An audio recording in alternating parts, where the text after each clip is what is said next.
दोस्तों आज के इस वीडियो में हम समझने वाले हैं कि हृदय की संरचना क्या होती है, कैसे होती है, क्यों होती है। अब देखिए, मैंने पिछले वीडियो में आपको हृदय के जितने भी लेयर्स होते हैं उसके बारे में चर्चा किया था। तो आज हम लेयर्स वेयर्स तो पढ़ेंगे नहीं, हम सिर्फ संरचना समझेंगे कि हृदय में कौन सा भाग क्या कहलाता है, उसको हम समझने वाले हैं। जो कॉम्प्लेक्स वाला जो हृदय है, मतलब जो एकदम ज़्यादा कठिन है स्ट्रक्चर, उस स्ट्रक्चर को आप याद शायद है रख सकते हो तो रख लीजिए, कोई दिक्कत नहीं है। मैं ऐसा नहीं कह रहा हूँ कि याद मत कीजिए, एग्जाम है तो उसके हिसाब से देखा जाए ना, तो आपको ये वाला डायग्राम सरल है, ये वाला डायग्राम आप बना सकते हैं। देखिए, सबसे पहले हम इसके आकार को समझते हैं कि कितनी लंबाई होती है, कितनी चौड़ाई होती है। ठीक है, तो देखिए यहाँ से यहाँ तक की लंबाई, मतलब इसका तो नहीं कह सकते, लेकिन हमारे जो हृदय है ना, तो हमारा जो हृदय है उसका जो लंबाई होता है वह 12 सेंटीमीटर होता है और चौड़ाई जो होता है वह 9 सेंटीमीटर होता है और मोटाई 6 सेंटीमीटर। याद रखना है आपको, ठीक है। मैं लिख दे रहता हूँ, ठीक। ये आप समझिए, मैं बेसिक से समझा रहा हूँ जिससे आपके दिमाग में बैठते जाएगा बातें, ठीक है। ऐसे समझा दूंगा कि इसको ये कहते हैं, इसको ये कहते हैं, अरे अरे अरे ऐसे करके तो आपको समझ में नहीं आएगा और ऊपर से दिमाग में बोझ रहेगा कि अरे क्या क्या बताए थे, मेरे तो याद ही नहीं है, ऐसा दिमाग में झोल हो जाएगा, ठीक है। तो इसलिए मैं धीरे धीरे एक एक करके अच्छे से समझा रहा हूँ। अब देखिए, हमने लंबाई, चौड़ाई और मोटाई देख ली है। अब हम समझते हैं कि ये जो नीले आलिंद, बायां आलिंद, दायां आलिंद, थोड़ा उसको भी समझते। देखिए, तो देखिए अब हमने लंबाई, चौड़ाई, ऊंचाई देख ली है, लंबाई, चौड़ाई और मोटाई देख ली है। तो अब हम समझते हैं कि ये जो लेफ्ट और राइट का जो कॉन्सेप्ट है, जब हम मोबाइल देख रहे हैं फिलहाल तो आप ऐसे देख रहे हैं मान लेते हैं, तो आपके लिए ये जो है राइट हो जाता है और ये है लेफ्ट हो जाता है। लेकिन जब हम हृदय पढ़ते हैं ना, तो इसमें राइट इस तरफ हो जाता है और लेफ्ट इस तरफ हो जाता है, ठीक है। ये है हृदय। अब ये हृदय को पकड़ के जैसा है वैसा ही हृदय का स्ट्रक्चर अगर यहाँ पास मैं लगा लेता हूँ, अब जब यहाँ पास लगा देता हूँ तब मेरे लिए जो ये वाला पोर्शन है वो राइट है और ये वाला पोर्शन जो है वो लेफ्ट है, ठीक है। तो इसलिए ऐसा हमें लगता है कि अरे राइट लेफ्ट कैसे, इधर तो है, इधर तो हाथ के हिसाब से हम देखते हैं, लेकिन हृदय के हिसाब से देखिए आप, ठीक है। अब मैंने आपको बताया था कि 4 कमरे होते हैं, 1 2 3 4। अब इन 4 कमरों में ना 2 कमरे जो होते हैं ऊपर के, ऊपरी 2 कमरे मतलब ऊपरी, तो ऊपर के जो कमरे होते हैं ना उसको हम कहते हैं आलिंद, एट्रियम, ठीक है। और नीचे जो 2 कमरे होते हैं ना उसे कहते हैं हम नीलाय, वेंट्रिकल।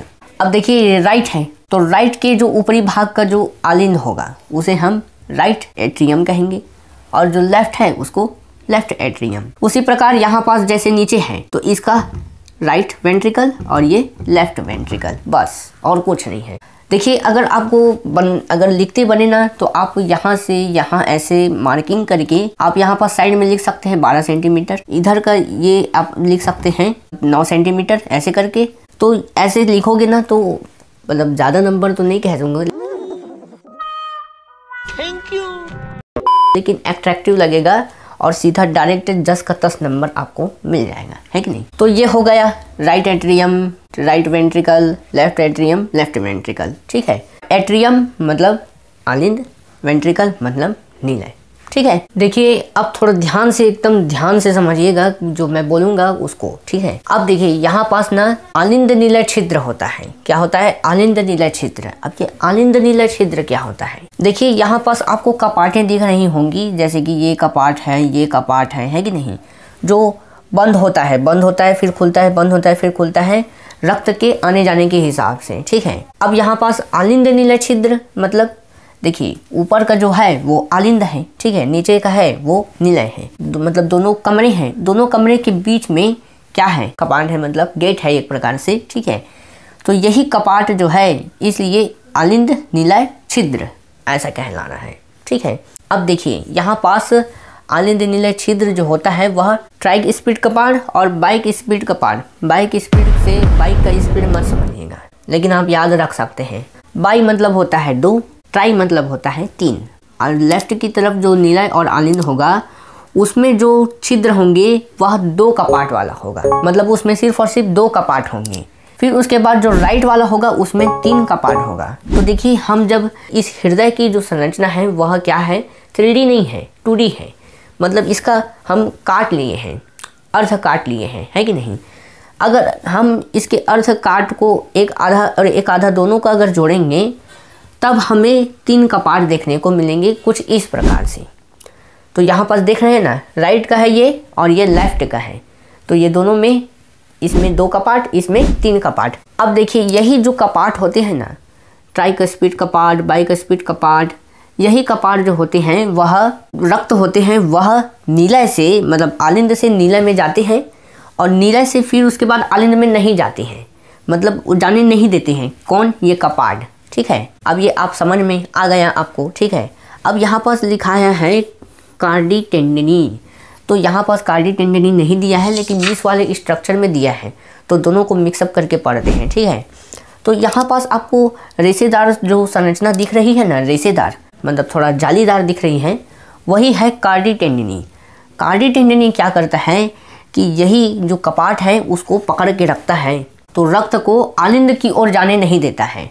तो कार्डी टेंडनी समझ गए, ट्राइकस्पिड, बाइकस्पिड समझ गए, धीरे धीरे सब समझ में आ रहा होगा आपको। अब हम समझते हैं पल्मोनरी महाधमनी। अरोटा मतलब महाधमनी, आर्टरी मतलब धमनी। अब यहाँ पास पल्मोनरी आर्टरी है और पल्मोनरी एंट्री है। ये जो दोनों मतलब दोनों आर्टरी हैं, ये दोनों ही फेफड़े तक पहुँचाती हैं रक्त को। ठीक है, और दोनों को एक साथ, पल्मोनरी आर्टरी और पल्मोनरी आर्टरी दोनों को एक साथ क्या कहते हैं? फुफ्फुस धमनी कहते हैं। ठीक है, तो यहाँ पर ध्यान में रखना है पल्मोनरी धमनी दोनों है, लेकिन ये लेफ्ट वाला और ये राइट वाला है, इसको भी आपको याद रखना है। तो ये आप समझ गए, पल्मोनरी धमनी भी समझ गए, ये भी समझ गए। ठीक है, और कुछ बचे हैं उसको देखने हैं थोड़ा। देखिए आखिरी लास्ट आ गया है, ये जो टॉपिक्स हैं उसको देखते हैं, फिर उसके बाद इसे कंप्लीट करेंगे। ठीक है, अब देखिए यहाँ पास अर्धचंद्राकार महाधमनी दिखाया है। अर्धचंद्राकार महाधमनी क्या है? तो इसकी जो संख्या होती है वह 3 होती है। इसे सेमिलर वाल्व भी कहते हैं। इसकी संख्या 3 में होती है। अब ये है क्या? नीलय का जो रक्त होता है वह पहले यहाँ पहुँचेगा, कहाँ पास? अर्धचंद्राकार महाधमनी के पास पहुँचेगा। अर्धचंद्राकार महाधमनी से यह पहुँचकर यहाँ पास यह बट जाएगा। ठीक है, और दोनों फेफड़ों में पहुँचेगा। अब यहाँ पास 3 क्यों लिखा है? तो देखिए इस वाले स्ट्रक्चर में देखिए कि यहाँ पास 3 गोले दिख रहे हैं आपको। ठीक है, तो इसी को अर्धचंद्राकार कहा गया है। ठीक है, अब यहाँ पास देखिए अग्र महाशिरा और पश्च महाशिरा क्या है? तो यहाँ पास आपको दिख रहा है, देखिए ये दिख रहा है पश्च महाशिरा और ये है अग्र महाशिरा। यह दायां भाग में स्थित होता है। कहाँ स्थित होता है? दायां भाग में, याद रखिएगा। हमने अभी पल्मोनरी महाधमनी पढ़ी, अभी हम पढ़ रहे हैं महाशिरा। अब ये महाशिरा क्या है? अग्र क्यों बोल रहे हैं? क्योंकि ये आगे वाला भाग है इसलिए अग्र बोल रहे हैं, ये पीछे वाला भाग है इसलिए पश्च बोल रहे हैं। ये शीर्षस्थ भाग है, मतलब यह जैसे कि हृदय है तो उसके ऊपर के जितने भी अंग हैं वहाँ से वह रक्त को लाते हैं। ठीक है, और ये पश्च मतलब पीछे, मतलब नीचे, जितने भी नीचे अंग हैं उस नीचे अंग से यह रक्त को लाते हैं, ये वाली जो शिरा होती है। ठीक है, तो इसलिए इसको बोल रहे हैं अग्र महाशिरा और इसे बोल रहे हैं पश्च महाशिरा। सुपेरियर वेना कावा और इन्फेरियर वेना कावा। ठीक है, ये कोरोनरी क्या है, शिरा क्या है, धमनी क्या है? देखिए कोरोनरी शिरा क्या है ये समझते हैं।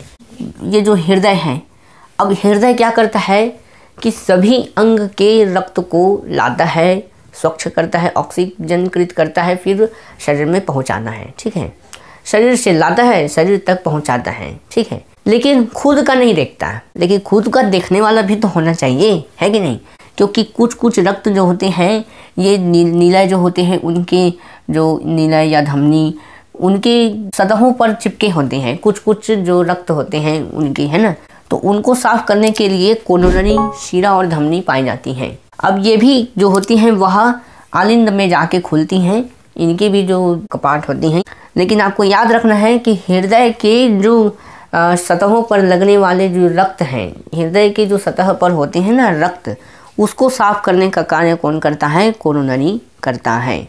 अब फुफ्फुसीय शिरा क्या है? तो आलिंद में फुफ्फुसी शिरा पाई जाती हैं। देखिए यह जो आलिंद है, ये आलिंद है और ये आलिंद है, इसमें भी 2 पाए जाते हैं बस, लेकिन उस वाले स्ट्रक्चर में वो नहीं दिया गया है, लेकिन मैं तो भी यहाँ पास बना दे रहा हूँ, यहाँ पास होते हैं। ठीक है, यहाँ पर बुक में देखिए, तो बुक के हिसाब से दिया गया है कि जो बाएं भाग में है, सिर्फ बाएं भाग में ही 4 फुफ्फुसीय शिरा होंगे, लेकिन ऐसा नहीं है। 2 इधर होते हैं, 2 इधर होते हैं, मतलब बायां में और दायां में, बायां में और दायां में। दायां में 2 पल्मोनरी वेन होती हैं और बायां में 2 पल्मोनरी वेन होते हैं, मतलब दोनों तरफ ही फुफ्फुसी शिरा होती हैं, ठीक है। इसलिए वहाँ बोला गया है कि 4 होती हैं। यहाँ ये जो स्ट्रक्चर दिख रहा है आपको, इस स्ट्रक्चर में भी 2 दिखाई दे रहे होंगे आपको, ठीक है, एक बायां तरफ और एक दायां तरफ। तो दोनों तरफ फुफ्फुसीय शिरा होती हैं, ये आपको याद रखना है। और ये ख़त्म, पूरा कंप्लीट। आशा करता हूँ दोस्तों यह वीडियो आपको बहुत ही ज़्यादा पसंद आया होगा। मेरा पिछला वीडियो देखिए जिसमें मैंने हृदय की जितने भी सतह हैं उसको समझा दिया है, अच्छी तरीके से समझा दिया है। तो आप उस वीडियो को देखिए, समझिए। तो मिलते हैं उसी वीडियो में, तब तक के लिए जय श्री राम, जय जय श्री राम।